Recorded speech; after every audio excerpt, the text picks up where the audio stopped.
and welcome to the YYC Soccer Podcast. My name is Jason Kmet. My co-host is Scott Strasser. Hey, Scott. Hey, Jason. How are you? I'm really good. I'll post this on social media at some point here, but I think I've got the best podcast recording spot I think I've ever had for any of these 192 episodes. I've seen the photo that you're going to post. It's quite the backdrop. And I admire your ability to still record when you're on a camping trip.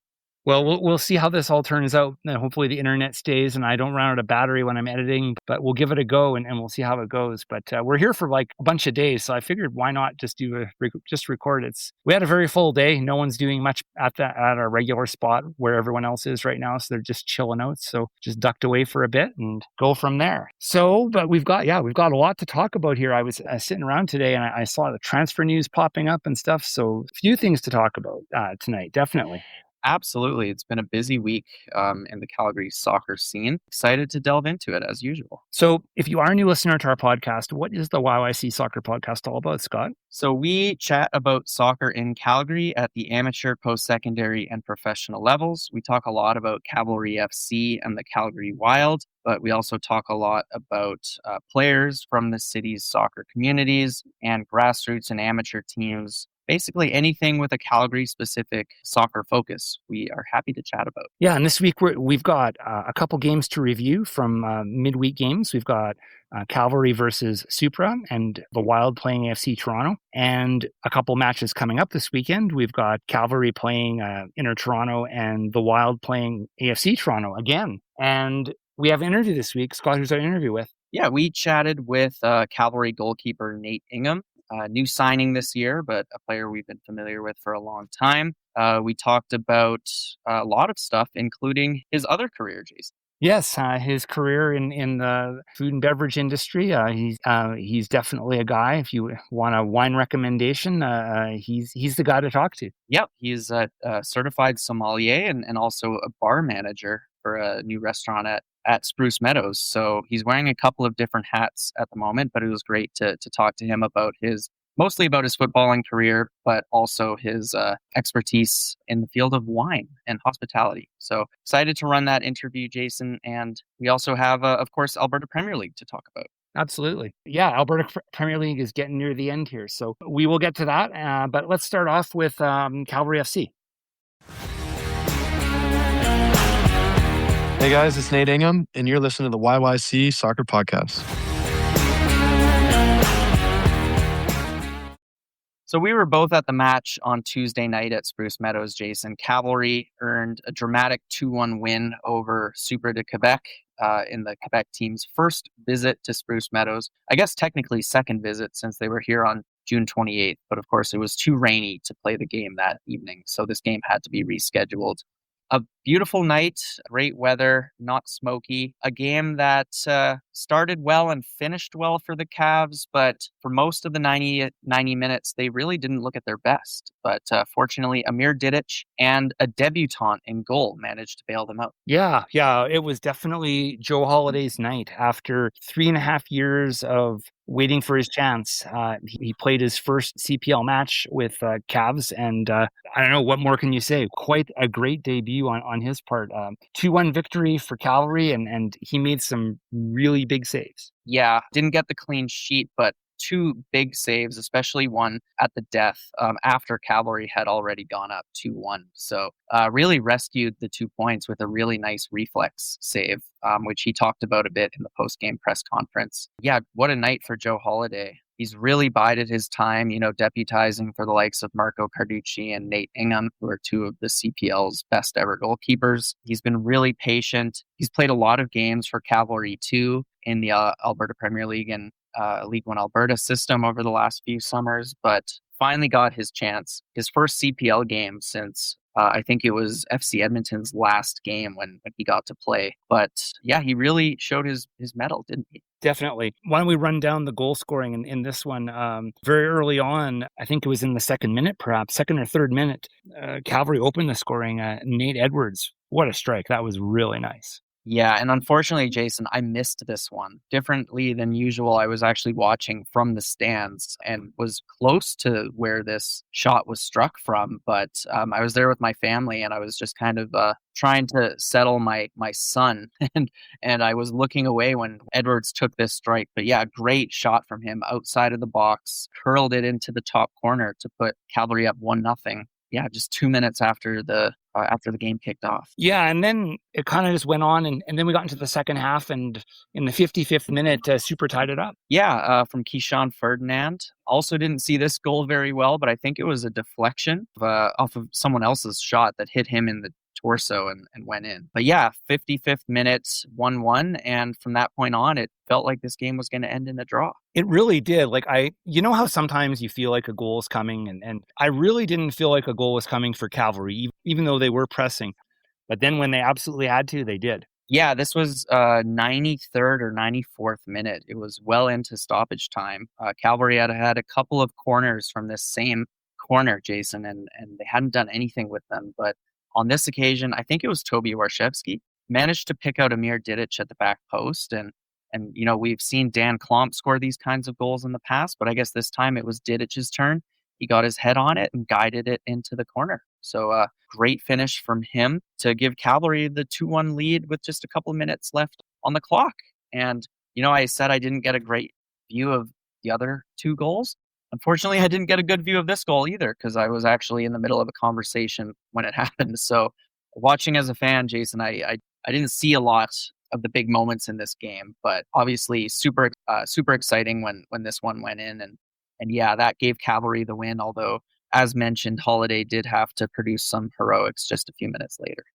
So Cavalry leaves the match with 3 points, and there were a couple other things in this match about lineup I think we wanted to talk about. We speculated earlier that there could be some squad rotation, and there was a few players that typically don't play in a starting role, but you know, Bradley Camden-Falo got the night off, and Godin Antigne and Nate Ingham, as we mentioned. So we even got a chance to see James McGlinchey. I believe that is his first CPL appearance, if I'm not mistaken. I should have probably checked that in advance, but I'm you know, he's played in championship matches before, but not in a CPL match.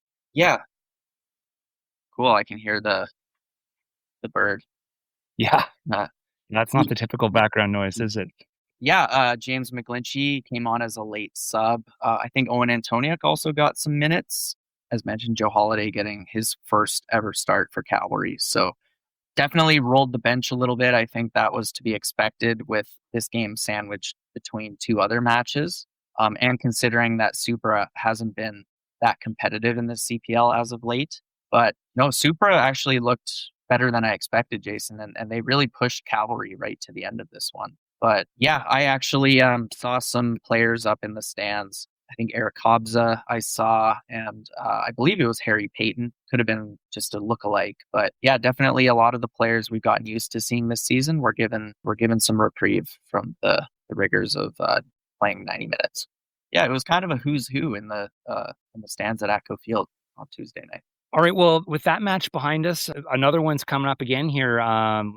We're kind of getting back to our normal like weekend match schedule, and Cavalry will be playing Inter Toronto Saturday at Spruce Meadows. Yeah, another home game for Cavalry. I'm sure they're going to like that against a team that they've had a lot of success against throughout their history. However, Inter Toronto did claim a point the last time they were in town. So another game I'm excited to watch. I won't be at this one in person, Jason, but I'll be keenly watching on Fubo. Eric Kobza will still be out for this match. His suspension is for 2 matches. Harry Payton should be back. I'm not sure what the status of Michael Baldissimo is. He left that match really early, like it was less than 10 minutes in. And I wanted to watch the replay of that, but it kind of looked like the dreaded no contact injury. So considering he already has a history of injuries, I'm kind of a little bit concerned about what that could turn into. But I don't know that for sure. But we could see a bit more tweaking of the lineup, especially in the midfield this weekend. So as mentioned, Toronto, this is their second time coming to Spruce Meadows. In April, they played really well against Cavalry,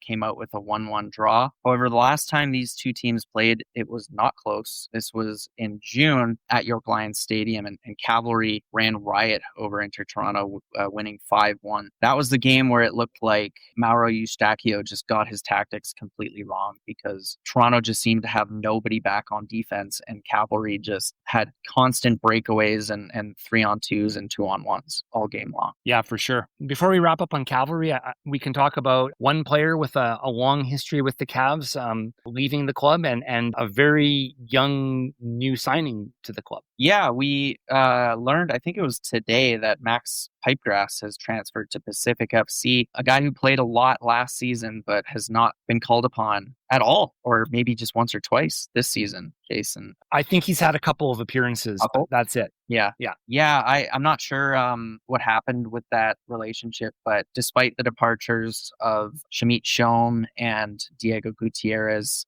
Max Pipegrass seemed to just be pretty far down the pecking order. And I guess with Harry Payton coming on board and Eric Kobza, being a preferred starter in defensive mid, Pipegrass just wasn't getting a lot of opportunities. I'm sure he'll get opportunities at Pacific though, because they really do need to. They're having a season similar to the Calgary Wild, where they still haven't won a game and are just looking really, really poor. So hopefully he'll be able to inject something into that team, and wish him well. He was a nice guy. Yeah, I think it's a good move for him overall. It just seemed like the opportunity wasn't going to be there. And really last year he played for that really long stretch of time when there was injuries, and he really did not look out of place. So it's an issue of, can he play in this league? I think he showed already that he has the ability to play in this league. It's just he needs an opportunity, and he'll probably step into Pacific and be maybe in their starting lineup pretty much right away. So he's 22 years old. He needs to play. It's kind of like one of these things where, I like all these players and having them all around, but eventually you get to a point where it's almost you're doing them a disservice by just hoarding them.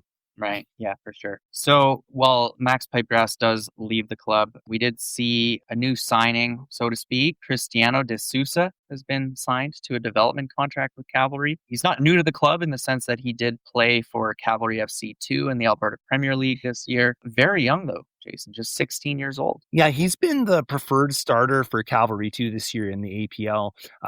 Joe Holiday played a couple matches, and I think they had another keeper play one match or two matches, but he's been the go-to guy on that club. So 16 years old. I know, talking to some people in the Cavalry organization, they are very high on him. They think he's a very exciting young prospect, but yeah, he's very young, 16 years old. And one other, it's not so much Cavalry news, but a former Cavalry player, Diego Gutierrez, who we've already mentioned once this episode, he is back in the CPL after a brief tenure in Asia. He was playing in Cambodia, wasn't he? Yeah, he was playing for the team in Phnom Penh, and then he's back with Ottawa. So nice to see him back in the league. And I have a feeling that in this window here, we could see a few of these other players. Like, I wouldn't be shocked to see even like Fraser Aird or even a Shamit Shome potentially sign a contract. If there's a team out there in the CPL that has a very specific need, one of those players fits into it, we might end up seeing one of those players get signed. And I think that's exactly what we have here with Gutierrez. Must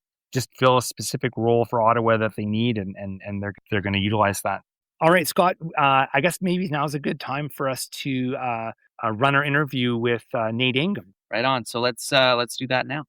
We'd like to welcome Nate Ingham to the podcast. I'm sure a lot of our listeners are already aware. He's the starting keeper for Cavalry FC and newly signed for this year. Long history in the league, and actually even a history with Calgary back in the past. So thanks for joining us, Nate. My pleasure, man. Thank you for having me on. So can we talk a bit about your background, where you grew up and sort of your soccer career, getting you up to this point here where we are today? Yeah, of course. I mean, I grew up in a small town, probably an hour north of Toronto, called Keswick.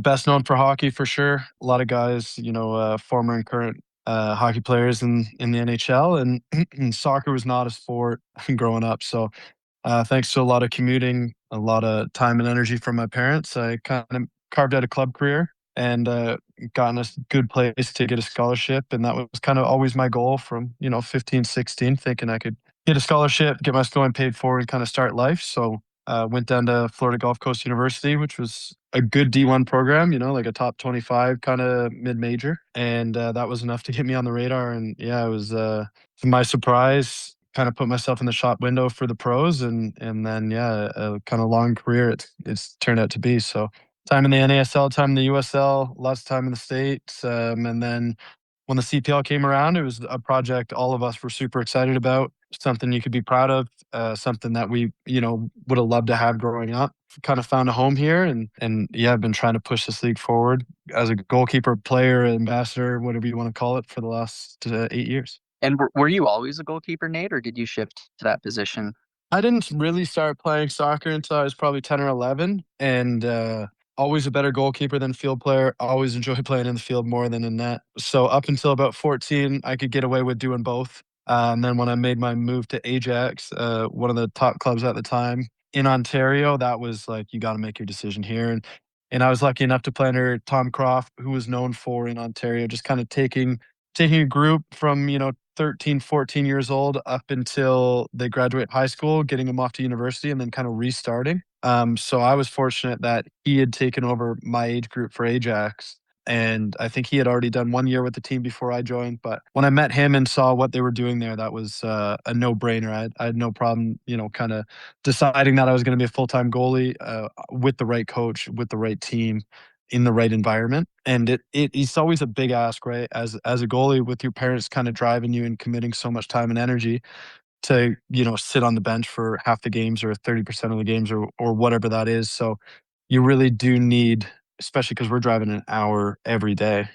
Every day we have to go to practice, or every day we have a game. So we had to find somewhere that kind of made sense. They respected us, they respect our time, and kind of did everything they could to get me to where I needed to be to get off to university. So forever grateful for Tom and his staff. And as Jason alluded to in the intro, you've spent time in Calgary before, right? I was hoping you could talk about the 2018 season with Foothills, Yeah. the PDL, because that ultimately ended with a trophy lift. What was Yeah. it like? That was an interesting one. Honestly, I was in between teams. The NASL had just going through the lawsuit with US Soccer. So they ceased operations in that off season. If you weren't already in contract, the market was so saturated with players because the NASL essentially folded.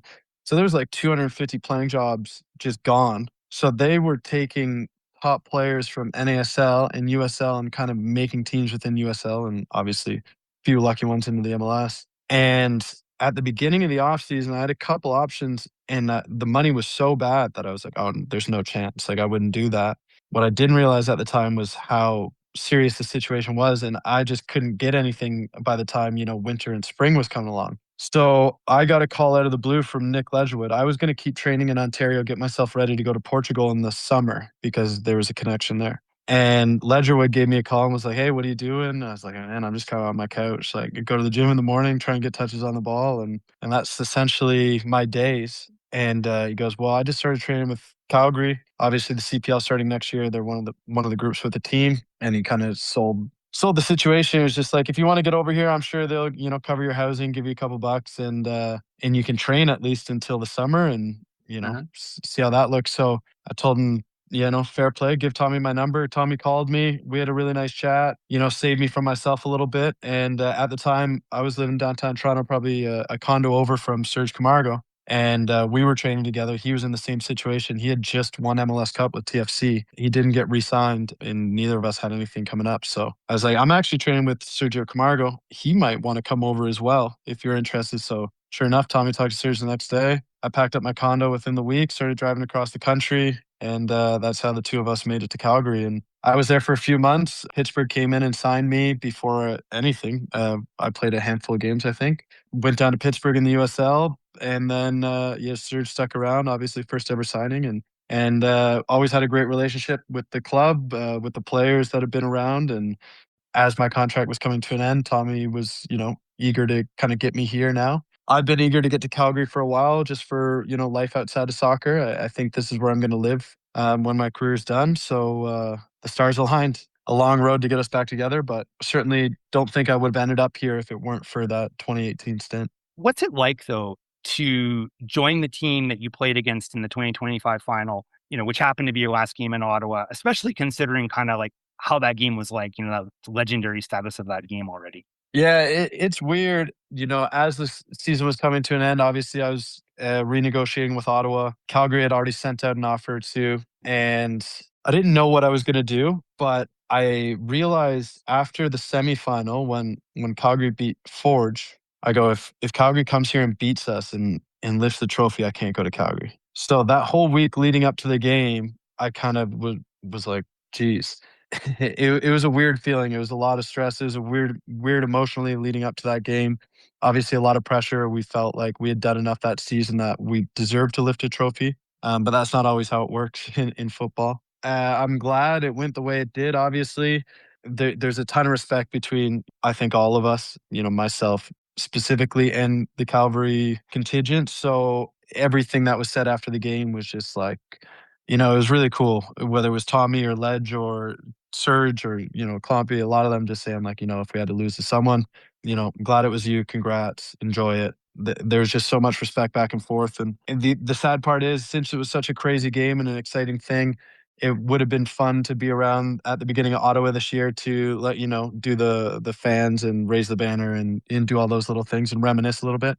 I've unfortunately had to go to the other side, and the memory for them isn't as good, so we don't talk about it or anything. But it was fun comparing the stories because obviously we had that delay at end of regulation and we were in the locker room for an hour, so it was fun kind of comparing what our locker room was like, what theirs was like, how they tried to stay warm, what they did. Like there were so many elements to that game. It's fun to compare stories. But at the end of the day, the league gambled playing the game. It worked out as far as like, media and social media reach and all of those things. It was a global story. I'm glad no one got injured seriously or anything, which was obviously a concern, like a major player concern. So yeah, to be a part of any final special, that one specifically was so crazy that'll stay with me forever. And but as far as like me joining the team after a final, I think it was, there's a lot of love, there's a lot of respect. He always talked about it in a respectful way, and yeah, you just kind of, yeah, hopefully we get to lift a trophy together this year.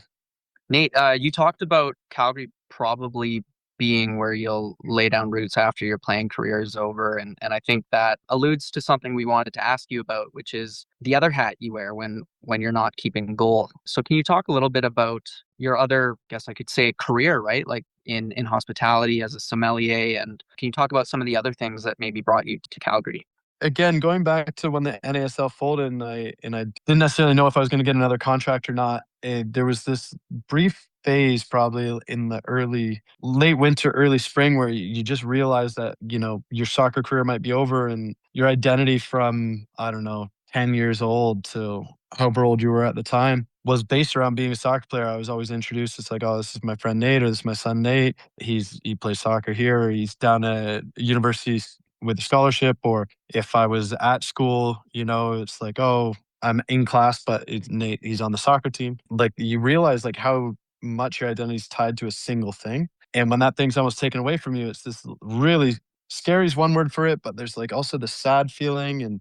And the way we treat athletes in North America and really around the world is they really put them up on a pedestal. So to like kind of be hanging up there and then have it taken away. And, when people ask you, oh, what do you do? And you don't get to say I'm a professional soccer player, kind of a gross feeling because I wasn't ready to get into coaching. I wasn't ready to get away from the sport. And I realized like I wanted to be more than just a one-dimensional person.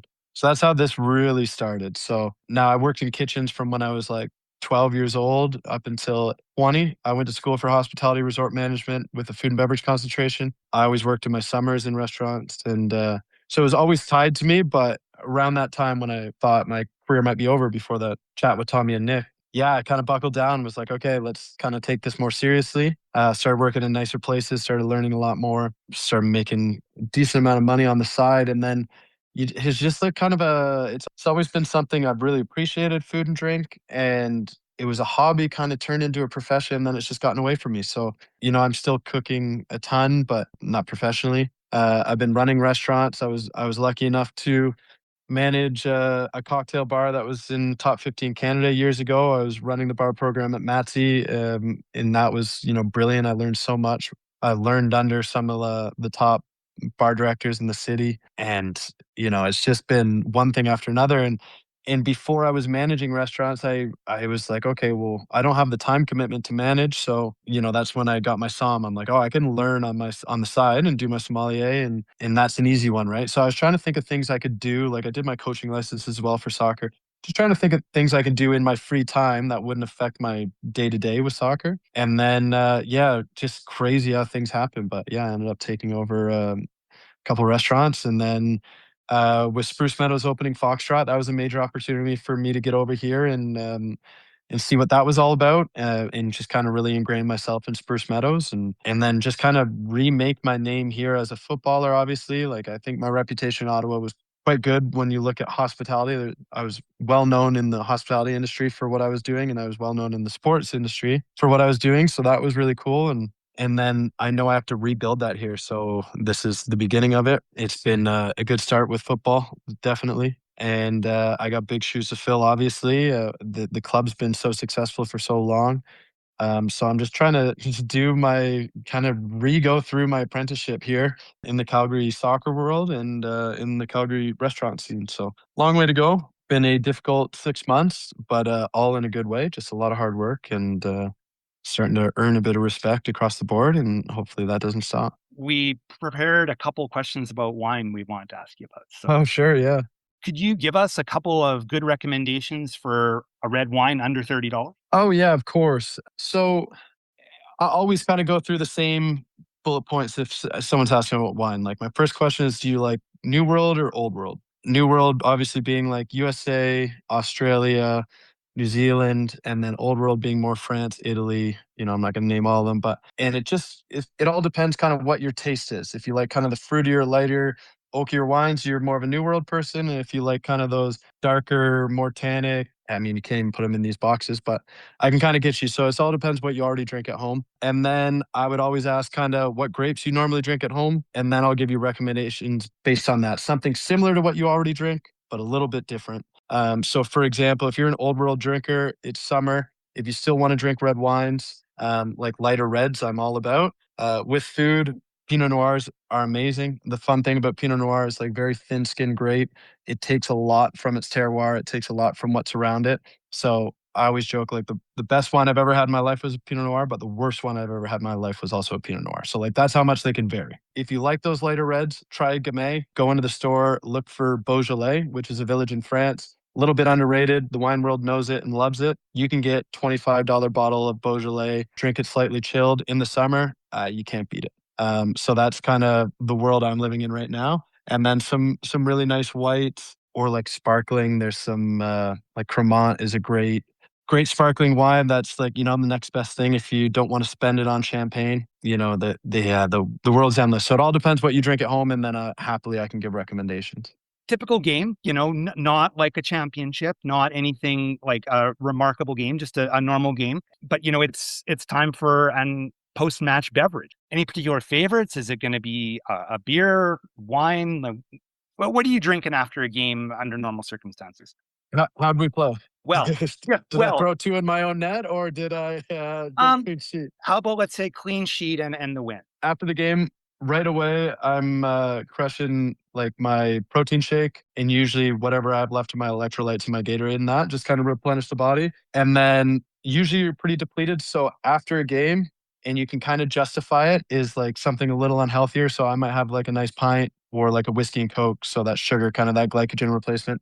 Now, obviously, it's not healthy to drink after a game. This is to be clear. But yeah, I usually go for something like that because on a regular day or whatever, I don't feel the best about having a couple beers or having a few whiskey Cokes, which that's more like my roots. So like, yeah, when you've put in the work and you've sweat a lot and you've lost a couple pounds, then that's a good time for an unhealthy one, if you will. Nate, do you have a favorite region for wine? Yeah, it varies. It varies drastically, especially when I was studying more, because what I would do is I'd be reading chapters and I would sip along while I was reading, just like help me remember so that when I was doing blind tastings, it hopefully would bring me back in my mind. Langhe, Italy. So like the world of Nebbiolo, Barbarescos, Barolos, Nebbiolos, unbelievable. I hope to make enough money one day where I can just drink Barolos at will and don't have to worry about the price tag. So yeah, I've been obsessed with Italy recently. I really, really enjoy for white. I love champagne. I really do like nice sparkling wines. So I'd say for white wine, I lean towards that.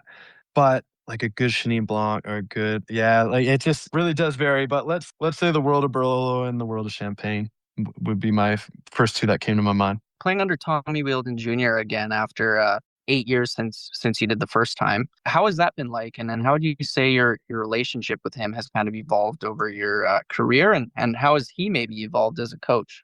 Changes that you've noticed? It's hard to say about how he's changed because I got a glimpse of him and then I get to know him now, and the amount I knew about soccer back then and what I know now, and to try and compare them, I don't know if I would do it justice. But he's always been charismatic. He's always been a great leader. He's always appreciated like competitiveness. I think our relationship since we've known each other initially is we've just both seen each other be successful, for a long time in difficult situations. And it's just been a growing respect back and forth, at least on my end, but I'm pretty sure that's mutual. And just, well, I remember he was getting ready for a final one year, and, I sent him a good luck. And, we were getting ready for a final in 2022, said the same thing. We just kind of always were rooting for each other. It felt like in each other's corners. The only times I wasn't cheering for Calgary was the 4 times I saw them. And I think vice versa, because there was like there's a good relationship there. And obviously Serge being one of my best mates, Ledge, being my captain when I was first years as a pro in the NASL, and how much he took me under his wing and taught me. I always had this soft spot for Calgary. So for Tommy and I think, yeah, it's cool to see longevity of success, and going through, highs and lows, and being able to come out better on the other side, and then, meeting each other down the line when I think we can both help each other win. Been pretty cool to see that. And the longer you're in the professional sports world, the smaller the circle gets, the people that have been around long enough. So even teams that you have, whether you like them or you don't, my respect for certain guys across the league, whether that's Aparicio or obviously Camargo, Becker, these guys that have just been doing it and doing it and doing it. And in knowing how hard it is to do it at that level for so long, there's a huge respect amongst each other. So, it's cool to see what Bobby's been doing. It's really cool to see what Tommy's been doing. Really happy that I get to be a part of it, and, see what has made him successful. And, hopefully, I'm learning a ton from him, but hopefully you can learn a little bit from me as well. And we both kind of keep moving in the right direction, because I think we're both very hungry to get better every day, which is why I think he's found so much success, is because he's constantly pushing for the next thing and not being complacent. How would you say the season's been going? Cavalry's had very similar season compared to their 2019 season, when they were pretty dominant overall during the regular season. So how do you rate your performance so far, and give us your thoughts? Yeah, I think it's been brilliant. Obviously, off the mark, it couldn't have really been better. We were unbeaten for a good while there, and I think we were going through it the other day.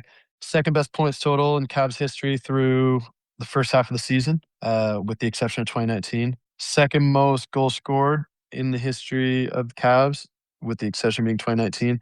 And I think the least amount of goals against in the history of Cavs, period, if I got that right. I think that's what we said in the locker room the other day. So it's been great. It's hard to beat that. We ran into a very good Whitecaps team and ended our cup run early, but, put on a good show for everyone.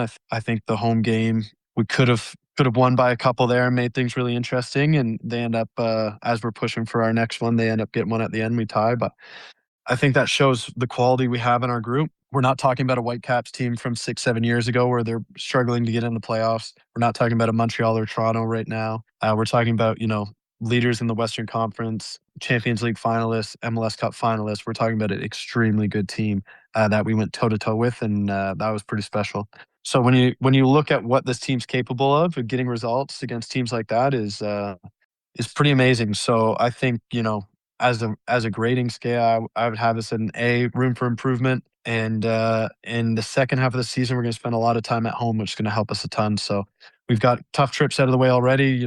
2 trips away to Forge in the books, one away to Ottawa, one away to Supra, like really tough places to play. And even Vancouver. Vancouver's all notoriously a tough place to play. We split with them after an unfortunate red card. So I've been, super happy with what we've been doing. I think 2 losses, 2 ties is pretty impressive. And then if we want to lift the trophy, we're going to have to, somehow do even better than that in the second half and really put in a couple of performances when Forge comes to visit. So not out of contention by any means, long season to go, but through this half, I think everyone can agree. I think we've been really good. Awesome. Well, Nate, I think that brings us to an end of this interview, but is there anything else you'd like to mention or add? Any message to the fans before we officially call it? Listen, I just thanks everyone for kind of welcoming me into the club and supporting me. And I feel like after games, before games, on the street, a lot of people have kind of reached out and just had a lot of kind words for me and made me feel at home in a very short period of time. So I'm going to continue to kind of repay the favor as best I can. And for you and Jason, just thanks for having me on and thanks for what you do for the game, because we're all pushing this thing in the right direction and trying to build it up and make this a soccer country. So for what you do, and thank you, and always got time for you. Awesome. We appreciate it. Thanks a lot. Not a problem. Have a good one. All right. Well, thanks to Nate Ingham for taking the time to do the interview. I got to tell you, Scott, one of the mysteries of the origins of Cavalry players was answered in this, and we weren't even trying to get an answer for this. But we found out how Sergio Camargo ended up in Calgary. Yeah, that was a cool bit of background that Nate Ingham just kind of revealed to us, that he and Sergio are longtime friends and were training together. And Nick Ledgerwood had reached out to Nate Ingham, and he in turn had talked to Sergio, or vice versa. So yeah, kind of neat. That's to learn that's how it all got started for Sergio in terms of his time in Calgary. This is Keelan Stewart. You are listening to YYC Soccer Podcast.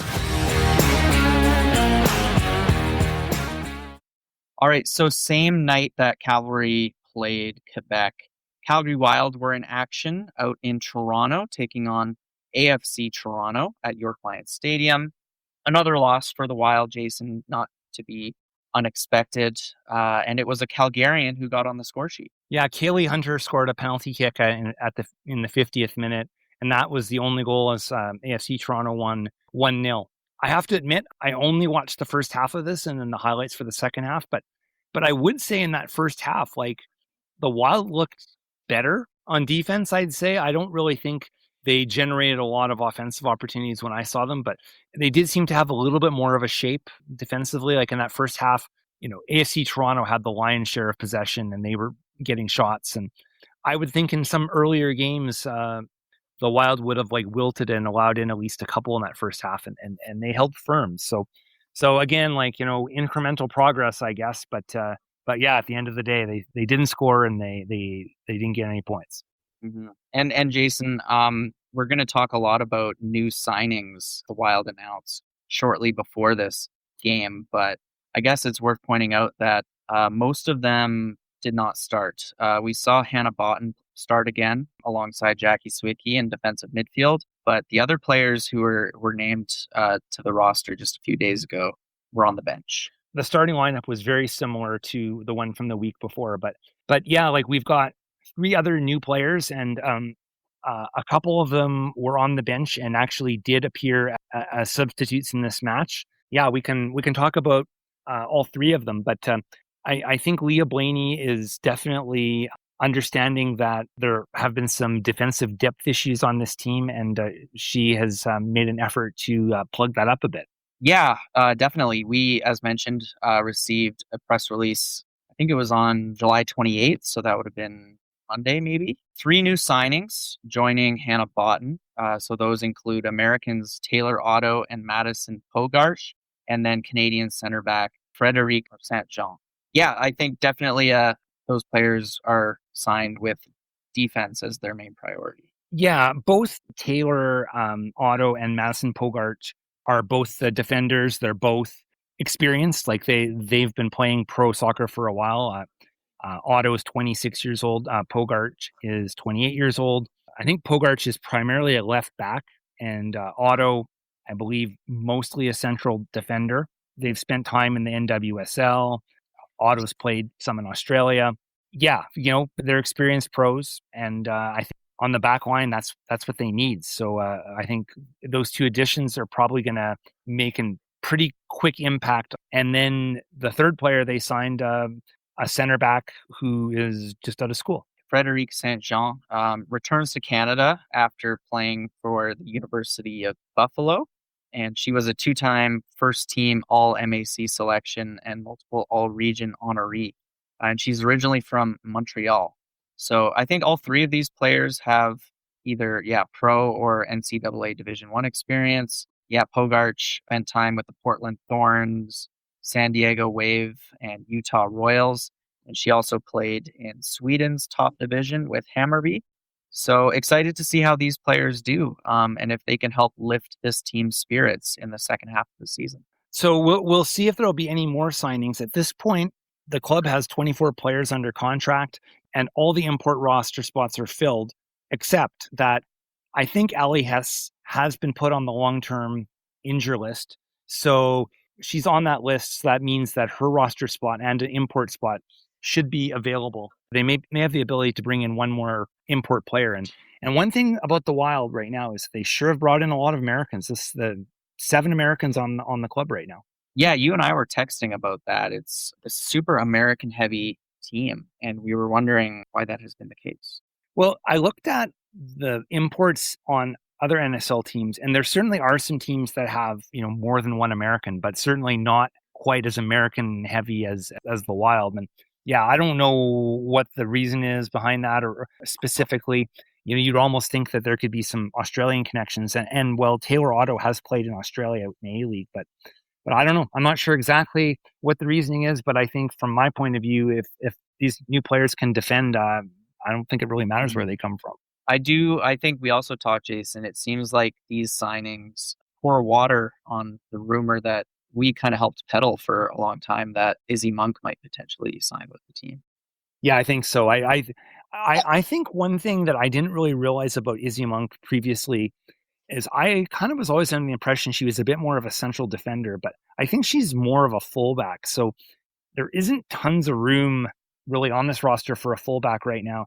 I'm also going to mention this, and I have nothing to back this up, but I just want to sort of throw this out there.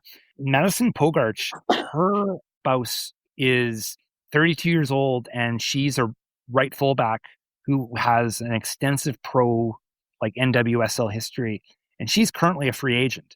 So, I wouldn't be totally surprised if maybe that last import spot, she might end up filling it, and both of them come to the Wild. I don't have anything to back that up, but it just seems very convenient that it just so happened to work out that she's also available, and that they could both come here possibly. And that is Kristen Westphal. Correct. Thank you for reminding me. I was trying to remember what her name was while we were talking, but yeah, she would be another very experienced player that they could add to the roster. But we'll see. That's just speculation more than anything else. But if they are looking at adding more fullbacks, that definitely means that there really isn't tons of room for Izzy Monk, who I'm sure is going to end up getting a pro opportunity somewhere at some point in the not too distant future. Yeah, and just to rattle off some of the clubs that Kristen Westphal has played for, lots of NWSL teams. Hey, Boston Breakers, Seattle Reign, Portland Thorns, San Diego Wave, and the Houston Dash. So that would be quite the pedigree if the Wild did manage to scoop her up. So the Wild are still in 6th place. Pretty hard to move out of that spot right now. They're pretty firmly entrenched there, but they are going to play their next match. They're going to play AFC Toronto again, just a few days after their previous meeting, and this one's going to be at McMahon Stadium on Saturday afternoon. Hi, I'm Avril Jamieson, and you're listening to the YYC Soccer Podcast. So, Jason, final round of matches in the Alberta Premier League this week, including a big one, or we figured it would be a really big one, between Blizzard and Foothills at Macron. A rematch after the game that we went to not that long ago that Foothills upset Blizzard at Broadview. This time, Blizzard got it done and quite emphatically, winning 4-1 to put them in first place in the APL. However, that doesn't mean that they have clinched the championship. Quite a performance by Marco Plemzik. 4 goals. He got all of them. Yeah, a hat trick and then a penalty kick. So definitely got man of the match, I think. And Fraser Aird also, he got the goal for Foothills on a penalty kick. So So this match happened, and then the other match, which was relevant to the title race, was up in Edmonton, where BTB played St. Albert, and BTB needed to keep pace here, and they were able to do that. Yeah, battle between the two Edmonton area teams, BTB winning 3-2. Sounds like this one was probably a really great game. They're in second place at the moment, but they have a game in hand over Blizzard, and it's against a team near the bottom of the standings that you have to assume they're going to dispatch quite easily. So if they win that game, BTB will be champion. Yeah, so I guess the only question we have right now is, when is that match? I don't know when it is. It was supposed to happen. It needed to be rescheduled. As far as I know, it hasn't been rescheduled yet. But as it stands, Blizzard is in first place with 36 points and BTB has 34 points. So it's pretty simple. If BTB loses or they draw, Blizzard gets the title. But if they win, which, as you indicated, Calgary's hasn't been exactly a very strong opponent this year. If they win, the title is theirs. So it's just a matter of when and where is that game going to be played, I guess. But I would say that right now, Calgary Blizzard will never cheer harder for the Cowboys in their life than they will in this game. Mm-hmm. Other games that took place this week, we saw Rangers take on Villains over at Weber. Rangers won this one 4-2. Jace Shaw scored twice. Malcolm Rector and Cole Mitchell scored the other goals for Rangers, while Shadrach Boakie and Daniel Baburi scored for Villains. So let's talk about the women's division. And we already know that the Calgary Wild U23s have wrapped it up. Second place is still probably relevant because of that will likely be who gets the Canadian championship spot next year. So that was sort of the setting for the Blizzard Foothills match at Macron on Tuesday. So I think the way we had it worked out is if Blizzard won or it was a draw, Blizzard would get second. But if Foothills was able to win it, they would get second, presuming the tiebreaker was what we thought. And Foothills won. Yep, that's what happened. They won 3-0, so pretty definitive performance from them. A couple podcast guests getting in on the goal action, Avril Jameson and Grace Mosala, as well as Izzy DePalma. So it looks like Foothills finished second this season, or at least that's what the app says. If you go onto the app, it puts Foothills above Blizzard on the app. So that's a highly scientific way that I figured out that they must have got the tiebreaker. So I haven't seen anything on social media that indicates this, but we'll try and reach out again and see. But I think right now, based on how I would understand it, Foothills probably will get that spot in 2027. So in the other matches on the women's division, which don't quite have the same type of impact, BTB and St. Albert, they drew 1 apiece. Villains defeated Rangers 3-0. Alexis Ewan got 1 for Villains, and Isabella Chance got a brace. In the Wild U23 Calais match, Wild U23, emphatic end to their season, they beat Calais 9-0 with Tessa Thurton, which is Sarita Thurton's younger sister, getting 3 goals. OJ Tabot getting 2, and Ariana Reeb-Garvey got 2. Jordan McQueen and Maya Emberley got 1 each.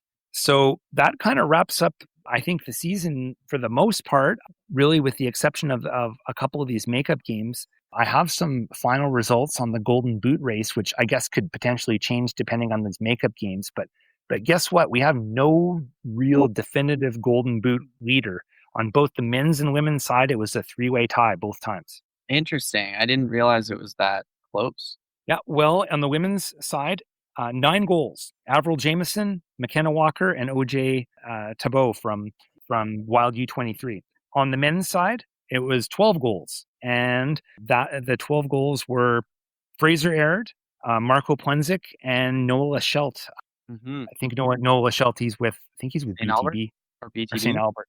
Yeah, he was leading scorer last year, I recall, or largely just a couple of performances, right, where he got like 12 goals in 4 games or something. Right, and Marco Plenzik, worked his way up here with that 4-goal performance in the final match. So, yeah, that's where we're at for Golden Boot. Thank you for joining us for another episode of the YYC Soccer Podcast. If you enjoyed today's episode, please follow or subscribe wherever you get your podcasts, so new episodes are waiting for you as soon as they're released. Visit yycsoccer.com for our complete archive and links to purchase Scott's book, Here Come the Cavalry. It's all about the history of pro soccer in Calgary.